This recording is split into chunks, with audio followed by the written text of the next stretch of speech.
बाहिरबाट हेर्दा यस्तो चाहिँ मेरो घर। त्यहाँदेखि यहाँबाट दैलो खोल्नुपर्छ हो। त्यही दैलो खोल्छु, बस्दैछु। यतिको चाहिँ यहाँ बसेको छुइनौँ हामी हो अहिले।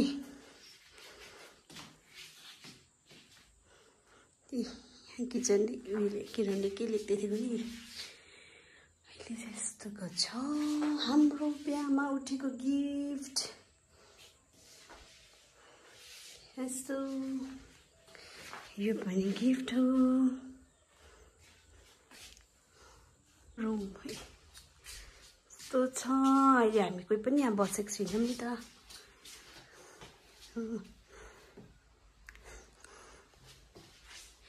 अहिले बसेको छुइनौँ, अलिक पछाडि बस्नुपर्छ। कट्रे वाइरिङ चाहिँ हाम्रो भएको छैन। यो मेरो सिन्दुर पोतेको दिनको खिड्कीबाट हाम्रो भ्यूज हेर्नुहोस् ल। यस्तो देख्छ हाम्रो खिड्कीबाट चाहिँ, रुमको खिड्कीबाट चाहिँ भ्यू जस्तो देख्छ। यस्तो देख्छ भ्यूजहरू।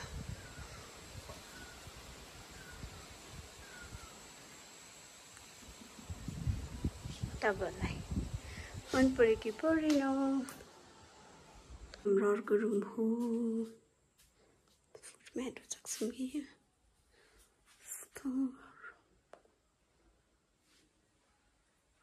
रुम टुर गराइदिएको तपाईँहरूलाई, तर कम्प्लिट त छैन कि, इनकम्प्लिट। पछि कम्प्लिट भएन गर्छु हो। यो अहिले केही सजाएको पनि छैनौँ। यो गिफ्ट उठेकोहरू यहाँ देवन, यहाँभित्र पनि गिफ्ट छ हो। यो देवन पनि गिफ्ट हो। केही उयो गरेको छैनौँ, सोकेसहरू बनाएर मिलाउनुपर्छ। अहिले हामी यहाँ कोही त बस्दैनौँ हो। यहाँ सरेको पनि छैनौँ, पछि सर्नुपर्छ। मेरो यहाँ रेलिङबाट चाहिँ